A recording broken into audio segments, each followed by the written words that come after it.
누가복음 22장 17절에서 20절을 같이 보겠습니다.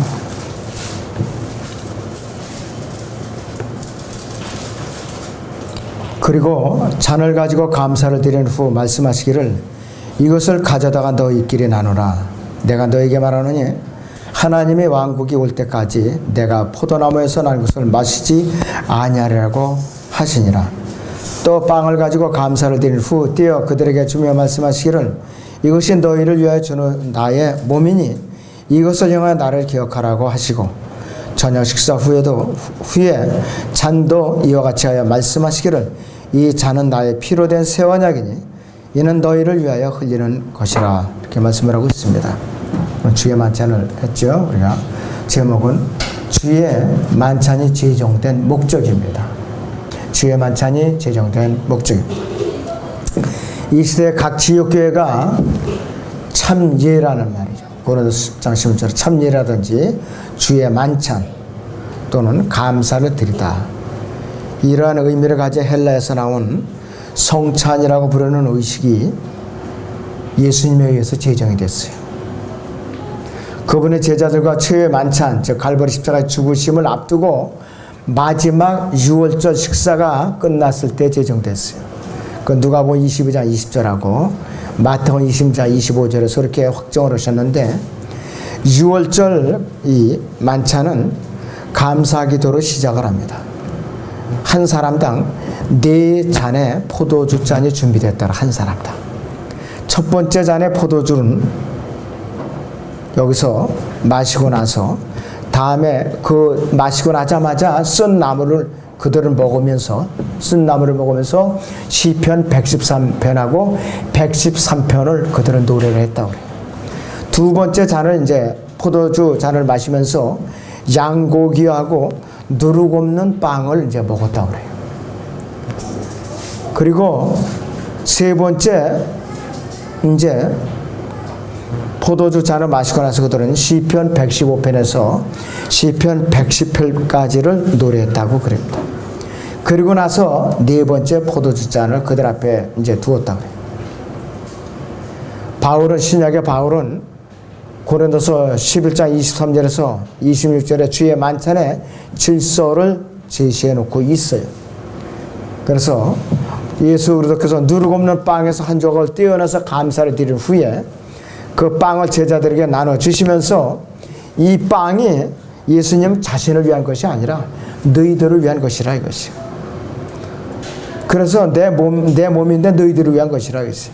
예수님께서는 잔을 들어서 감사를 드린 후에 기도를 드린 후에 나눠주시면서 이 포도주가 자신의 피라는 것을 설명했어요.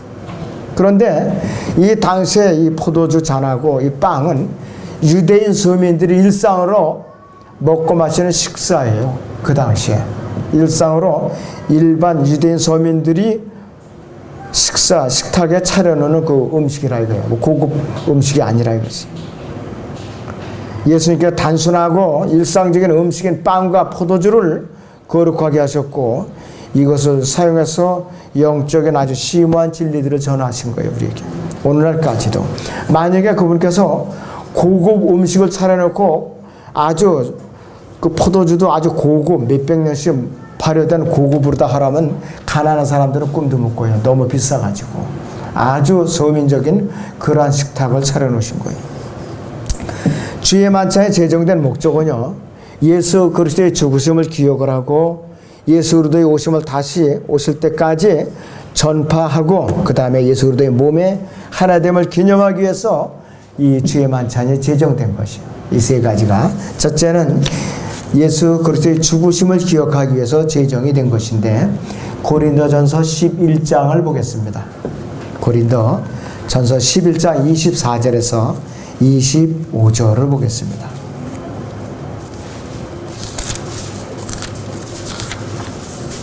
(24절에서 25절을) 봅니다. 감사를 드린 후 떼어 말씀하시기를 이것은 너희를 위해 쪼개진 나의 몸이니 받아 먹으라. 이것을 향하여 나를 기억하라고 하셨으며 식후에도 이와 같이 잔을 가지고 말씀하시기를 이 잔은 나의 피로 된 새 언약이라. 이것을 향하여 너희가 마실 때마다 나를 기억하라고 하셨느니라. 이렇게 기록하고 있어요. 누가복음 22장 19절에서도 나를 기억하라고 그러시고 고린도전서 11장 25절에서 나를 기억하라 이렇게 말씀하셨는데 예수님의 죽으심을 기억하라고 명령하셨기 때문에 우리는 주의 만찬을 하는 거예요. 우리 교회는 편의상 2달마다 해요. 교회에 따라서 매주 하는 교회도 있어요. 한 달에 한 번씩 하는 데도 있고 우리같이 두 달에 한 번 하는 데도 있고 3개월마다 하는 데도 있고 또 아주 길게는 6개월에 한 번씩 하는 데도 있어요. 아주 또 길게는 1년에 한 번만 하는 교회도 있어요. 그래서 성경적으로 틀렸다 이렇게는 말할 수가 없어요. 왜? 성경에 몇 번 하라고는 기록이 안 돼 있거든요.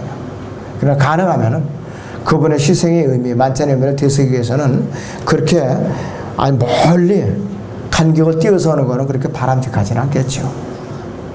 최소한도 3개월 단위 그 정도는 해야 그래도 기억이 되살아나지 않을까 이런 개인적인 생각입니다. 자, 그래서 주의 만찬은 예수님께서 세상을 구원하기 위해서 자신의 살과 피를 주셨다는 것을 성도들에게 기억에 나도록 하게 하는 기념잔치. 예수님께서 빵과 잔에 축복하셨을 때 기적적인 일이 발생했다. 실제적인 예수님의 피로 변했다. 실제적인 예수님의 몸으로 변했다. 요거는 다 사기꾼들이 음성이에요. 절대로 귀 기울이면 안 돼요. 로마 카톨릭이 매주마다 이 흉내를 내고 있다 했어요. 빵은 빵일 뿐이고 포도주는 포도주일 뿐이에요. 그냥 기념이지. 화채서는 우리와 거리가 없다. 이거 절대로 현혹되면 안 됩니다, 여러분들. 자, 그리고 두 번째 목적은 예수님께서 죽으심을 그분이 다시 우리를 데리러 오실 때까지 기억하고 전파하기 위해서 이 주의 만찬을 우리가 참여하는 것이요. 고린도서 11장 26절을 보시죠. 너희가 이 빵을 먹고 이 잔을 마실 때마다 주의 죽으심을 그분이 오실 때까지 선포하는 것이라 그랬습니다. 주의 만찬은 주님께서 십자가에서 우리를 위해서 행하셨던 이런 사랑과 존경심을 갖고 되돌아보도록 우리를 격려하고 또 주님께서 다시 오실 것을 소망하는 가운데 간절하게 기다리면서 우리는 앞을 바라보도록 주님을 바라보도록 우리를 격려하고 있는 의식이에요. 이것이. 그렇기 때문에 불결한 마음으로 나오면 안 된다는 거예요. 그래서 주의 만찬은 우리의 마음을 잘 살펴보고 우리의 죄를 잘 이제 고백을 하는 사건이라 했어요. 우리의 내면을 들여다보는 사건이에요. 이 만찬을 통해 가지고서 주의 만찬에 대한 우리의 자세와 마음가짐과 합당치 않게 대했을 때 결과에 대해서 사도 바울은 어떻게 기록하고 있는가 있어요. 다시 고린도서 11장 보시죠. 27절 32절을 봅니다. 거기. 그러므로 어렵습니다. 누구든지 합당치 않게 이 빵을 먹고 주의 이 잔을 마시는 자는 주의 몸과 피에 대해 죄를 지는 것이라. 그 당시의 역사적인 배경을 보면요, 고린도 교인들 중에 술이 만취가 된 상태에서 교회에 나와서 주의 만찬을 이제 참여한 자들이 있었어요. 그런가 하면 또 집안에서 죄를 짓고 교회를 와서 자백하지 않은 상태였고 주의 만찬에 참여하다 징계를 받은 사람들이 있었다 이것이. 28절에 사람이 자신을 살펴보고 나서 그 빵을 먹고 그 잔을 마셔야 하리니 이랬습니다. 이는 주의 몸을 분별하지 못하고 합당치 않게 먹고 마시는 자는 자신의 저주를 먹고 마시는 것이기 때문이라. 죄가 해결되지 않은 상태에서 먹고 마시면은 하나님께 죄를 지는 거라 이것이. 이 때문에 너희 가운데 많은 사람이 약하고 병들었으며 상당수가 잠들었느니라. 점잖게 잠들었다 그러는데 내가 숨을 거둬갔다 이것이에요. 바로 지옥 갔다는 아는 얘기를 했어요. 일시적인 정죄를 받았다 이 뜻이죠. 로마서 8장에 있는 대로. 만일 우리가 우리 자신을 판단한다면 판단받지 않으려 했어요. 미리미리 죄를 자백하고 깨끗한 마음으로 주의 만찬 받으면은 아무 상관없는데 자백을 하지 않고 숨기고 와서 그러면 안 된다 이것이. 그러나 우리가 판단을 받는 것은 죽게 징계를 받는 것이 이랬어요. 이는 우리로 세상과 함께 정죄받지 않게 하려 함이로다 그랬습니다. 가능하면 주님한테 징계를 받기 전에 우리가 먼저 자백을 해서 먼저 우리가 자신을 스스로 심판하고 나오는 것이 좋죠.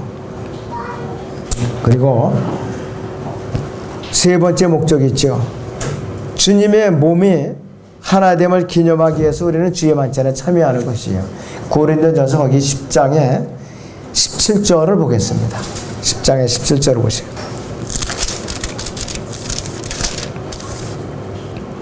이는 우리 많은 사람이 한 빵이요 한 몸이기 때문이며 우리가 모두 그 한 빵에 참여하기 때문이라 그랬습니다. 16절에 보면 우리가 축복하는 이 축복의 잔은 그리스도의 피의 교제가 아니며 우리가 떼는 이 빵은 그리스도의 몸의 교제가 아니냐 그랬습니다. 성령으로 거듭난 성도들은 예수 그리스도 안에서 한 빵이요 한 몸이라고 그랬습니다. 우리가 언제 주의 만찬에 참여하든지 우리는 각 처소에 있는 그리스도인들과 하나가 되는 거라고 그랬어요. 에베소 4장을 잠깐 보죠. 우리가 에베소 4장 3절부터 봅니다. 화평의 띠 안에서 성령의 하나됨을 지키도록 열심히 노력하라. 너희가 너희를 부르시는 한 소망 안에서 부르심을 받은 것처럼 한 몸과 한 번 성령이 계시니 한 분 주요 한 믿음이며 한 침례이고 한 분 하나님 그건 모든 것의 아버지시니 그분은 모든 것 위에 계시며 모든 것을 통하여 너희 모두 안에 계시느니라. 그래서 한 몸이라 이것이 그래요. 한 몸이라 이것이. 우리가 주의 만찬에 참여할 때 영적인 축복을 받는 것은 단순한 육체적인 참여 이상의 그 의미가 있는 것이에요. 우리는 주의 몸을 분별할 수 있어야 되고 본래의 빵과 잔에 담긴 영적인 진리를 우리는 알 수 있어야 되는데 이 영적인 분별은 어떤 때 가능하느냐? 하나님의 말씀 가운데서 역사하시는 성령님을 통해서 우리는 가능합니다. 분별이 가능하다 이것이요. 성령님께서 이 모든 것이 마치 우리가 식탁에서 예수 그리스도 앞에 앉아서 빵과 잔을 기다리는 것처럼 역사하시는 거예요. 우리는 이것을 분별할 수 있는 정도까지 성장을 해야 된다 이것이. 예수님께서는 주의 만찬을 기다리는 것처럼 제자들이 완전히 적대감으로 가득 차 있는 이 세상에서 효과적인 사역을 수행하기 위해서 반드시 알고 나아가야 할 만한 여러 가지 근본 사항들을 가르치셨어요. 그것이 뭐냐? 여러분들이 요한복음 14장에서 16장까지 앞으로 돌아가시면 일주일 동안 이 요한복음 14장에서 16장을 3번 이상 읽어보세요. 의미를 생각하면서 제자들에게 어떤 대비를 시켰는가? 예수님께서는 갈보리 십자가의 죽으심을 앞두고 제자들을 위해서 마지막으로 기도하셨어요. 이것이 요한복음 17장입니다. 그 후에 제자들은 예수님과 함께 찬송을 부르면서 마가의 다락방을 떠나서 겟세마네 동산으로 간 것이. 유다 이스카리ot은 그들이 겟세마네 동산으로 가리라는 것을 알고 주님을 갖다 체포하려고 관원들을 대기시켜 놓고 있었던 상태예요. 그때가. 이 모든 일을 주관하시는 분은 누군가? 바로 주님이세요. 주님 자신이에요. 사탄이나 유다 이스카리ot이나 공회 회원들이 아니라 이것이요. 예수님께서는 갈보리 십자가에서 십자가 못 박혀 죽으시기 직전까지 그분께서는 찬송의 끈을 놓지 않은 분이에요. 계속해서 찬송을 부르셨다 이것이. 그렇다면은 이 새 언약과 주의 만찬과의 관계는 어떠한 관계가 있는 것이냐 이것이. 다시 마태복음 거기 26장을 보지요. 마태복음 26장 보세요. 28절을 봅니다. 마태복음 26장에 28절을 봅니다. 이는 이것이 죄들을 사하심으로 인하여 많은 사람을 위해 흘리는 나의 새 언약의 피이기 때문이라 그랬어요. 여기서 새 언약이라는 영어 스펠링이 New Testament입니다. New Testament. 신약 시대의 모든 것이 펼쳐질 이제 언약이라 이것이. 마태복음 26장에서 예수님의 죽으심이 어떠한 의의를 가져오는가 제시되었다 이것이. 그리고 마태복음 27장에서는 예수님께서는 실제로 갈보리 십자가에서 못 박혀 죽으시. 새 언약이 이제 시작이 되고 효력이 발생이 된다 이것이. 그래서 이 언약이라는 말이 테스타멘트라는 말은 유언이라는 의미의 유언. 누가 유언을 남기다. 자, 히브리서 9장을 보세요. 구체적으로 어떻게 설명을 하고 있는가. 히브리서 9장 15절에서 17절을 보겠습니다.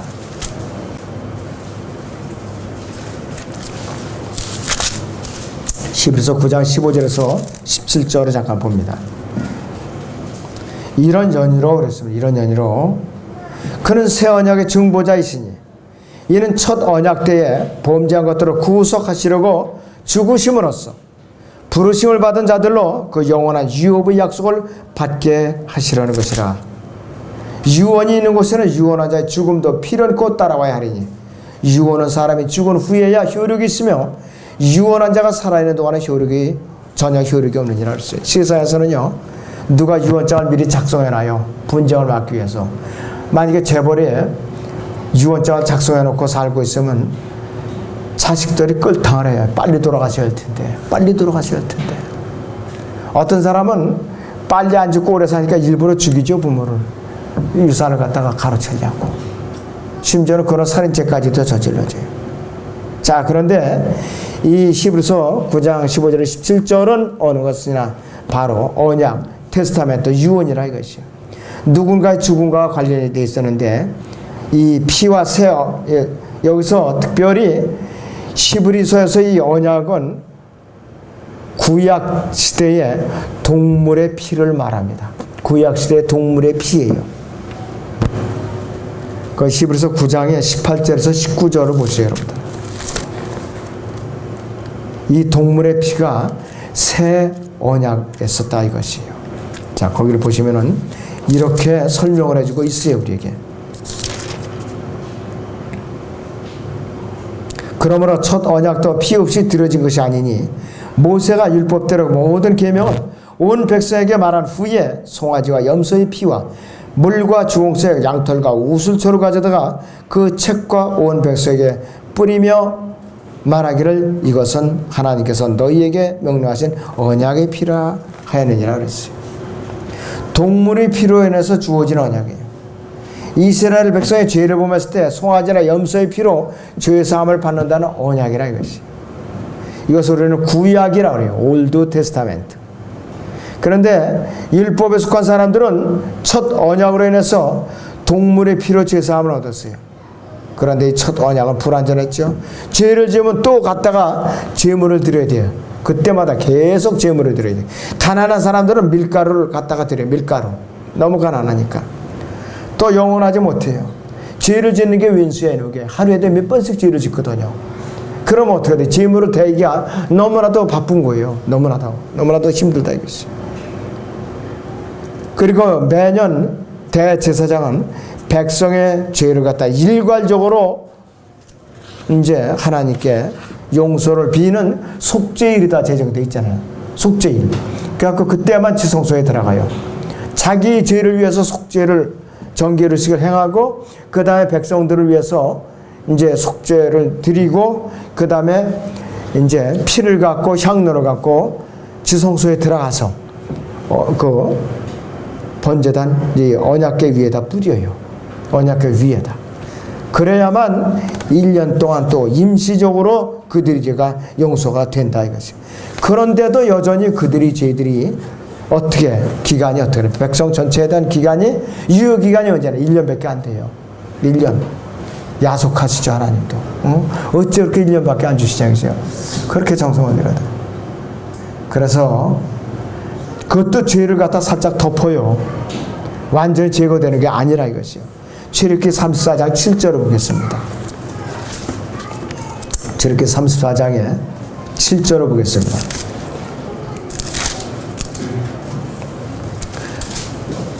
자비를 수천 대까지 간직하며 죄악과 허물과 죄를 용서하나 범법자가 결코 깨끗게 되지는 아니하리니 그 조상들의 죄악을 그 자손들과 그 자손들의 자손들 3,4대까지 미치게 하느니라 하시니라 그랬어요. 용서는 되지만 결코 깨끗게 되지 아니한다 했어요. 살짝 덮어주기만 안 되게. 눈 감아준다 이게 살짝. 그래서 참 힘들었다 이것이. 그런데 이 새 언약이 다시 필요했다 이것이. 예수님과 맺는 새 언약이 그래서 다시 필요한 거예요. 뉴 테스타멘트라는 새 언약이 다시 필요했다 이것이. 영원한 언약이고 완전한 피를 통해서 완전하고 영원한 속죄를 가져오는 새 언약이 바로 예수님과의 언약이라 이것이에요. 그래서 마태복음 26장 28절이 교회와 맺은 언약이에요. 또 한편으로는 이스라엘과 맺는 언약, 이중적인 언약이 있다 이거예요. 그들은 아직 대환란을 통과하지 않았어요. 대환란을 통과해서 지상 왕국 때에 맺어질 새 언약이 아직 따로 기다리고 있다 이거들은. 우리와는 이미 맺어서 지금 효력을 발휘하고 있다 이것이요. 갈보리 십자가 이후에 바로 효력이 발생됐다 이것이. 영원하고 완전 무결한 피라 이것이. 그리고 이 예수 그리스도의 피를 통해서만, 새 언약의 피를 통해서만 죄가 완전히 깨끗하게 될 수 있고 제거될 수 있다 이것이요. 자, 그래서 이 새 언약이라는 뉴 테스타멘트는 예수 그리스도의 죽으심과 그분의 피 흘리심과 더불어 시작이 됐다 이것이요. 그랬기 때문에 아까 히브리서 9장 16절에서 17절에 있는 대로 유언이 있는 것은 유언한 자의 죽음도 피놓고 따라와야 하리니, 유언은 사람이 죽은 후에야 효력이 있으며 유언한 자가 살아있는 동안은 전혀 효력이 없느니라 그랬습니다. 아무리 수백 장의 유언장을 갖고 있어도 소용이 없어요. 효력이 없으니까. 그 사람의 사망 선고가 이루어져야 돼요. 이 땅에서 가족 관계 원부가 등재가 완전히 삭제가 돼야 돼요. 제적이 돼야 된다 이것이. 예수님의 피가 흘려지면 새 언약의 효력을 발휘할 수 있다 이것이에요. 예수님께서는 그렇기 때문에 아까 읽어드린 대로 마태복음 26장 28절인 대로 이는 이것이 제대로 사심을 하나요? 많은 사람들이 흘리는 나의 새 언약의 피이기 때문에 이렇게 말씀하신 거예요. 이 피로 인해서 영원한 속죄를 가르쳐 주셨고 효력이 발생된 것이라 이것이. 그래서 신약 시대가 펼쳐지게 된 것이에요. 뉴 테스타멘트. 이제 남은 것은 앞으로 이제 예수님께서 마태복음 26장에 이렇게 해서 약속을 하셨고 그분의 죽으심과 장사되심과 그분의 부활하심이 마태복음 27장에서 이루어지게 된 것이. 그래갖고 이 시대에 우리가 영원한 구원의 보장을 받게 된 것이죠. 자, 그렇다면은 영어로 뉴 테스타멘트라는 이 새 언약과 뉴 커비넌트라는 새 언약이 영어로는 분명히 다른데 우리말로 표현할 방법이 없으니까 똑같이 그냥 표현을 해요. 새 언약은 새 언약인데 뉴 테스타멘트하고 뉴 커비넌트는 뭐냐 이것이. 뉴 테스타멘트는 교회의 언약이죠. 분명히. 근데 뉴 커비넌트라는 이 새 언약은 아직까지 이것이 이루어지질 않았어요. 이스라엘 백성과 앞으로 대환란을 통해서 맺어질 언약이라 이것이. 지상왕국에 하나님의 세대적인 경륜의 마지막 8가지 언약 중에 마지막 8번째 언약이 바로 이 뉴 커비넌트라는 언약이라 이것이. 자, 보세요. 히브리서 8장을 보겠습니다. 히브리서 8장.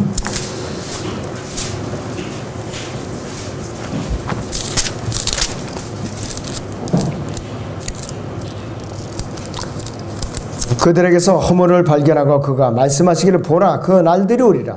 주가 말하노니 내가 이스라엘 집과 유다 집과 더불어 새 언약을 맺으리라. 그것은 내가 그들의 조상의 손을 잡아 이집트 땅에서 인도해 내던 날에 그들과 세운 언약과 같지 아니하니 이는 그들이 내 언약 속에 머물지 아니하므로 내가 그들을 돌아보지 아니했음이라. 주가 말하노라 그 날들 이후에 내가 이스라엘 집과 세울 언약이 이것이라. 주가 말하노라 내가 내 율법들을 그들이 생각에 두고 그들이 마음에 그것들을 기록하리라. 나는 그들에게 하나님이 되고 그들은 내게 백성이 되리라.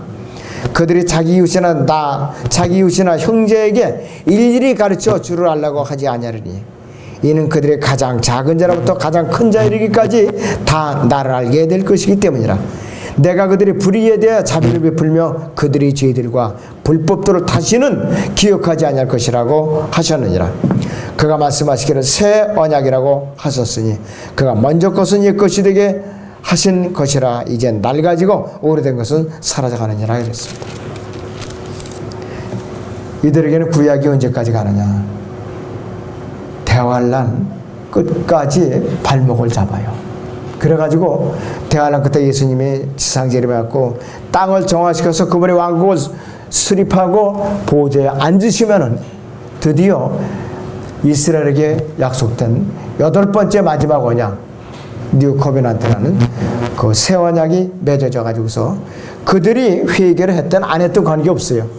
일단 그들이 표를 받지 않고 짐승의 표를 받지 않고 끝까지 견디다가 천년왕국으로 넘어간 사람들은 관계없이 다 새 언약을 맺어요. 예수님을 왕으로 모시고 산다 이것이. 자, 그래서 이 8번째 언약은 예수 그리스도의 피와는 전혀 관련이 없는 언약이에요. 전혀 관련이 없어요. 그래서 이 언약에서 유대인들이 죄가 기억되지 않는다 이것이. 왜? 대환란을 통해서 심판을 받은 이후라 이것이. 자, 그래서 우리와 맺은 새 언약은 분명히 여러분들이 구별을 할 줄 알아야 돼요. 구별을. 제가 성경 강연에서 이 방송으로도 올려놨지만은 뉴 테스타멘트와 뉴 커비넌트가 어떤 차이가 있고 시간 차이가 어떻게 있고 대상이 누구누구 이렇게 다른가 분명히 이 시간을 통해서 잘 알고 계시기 바랍니다. 자, 기도하겠습니다.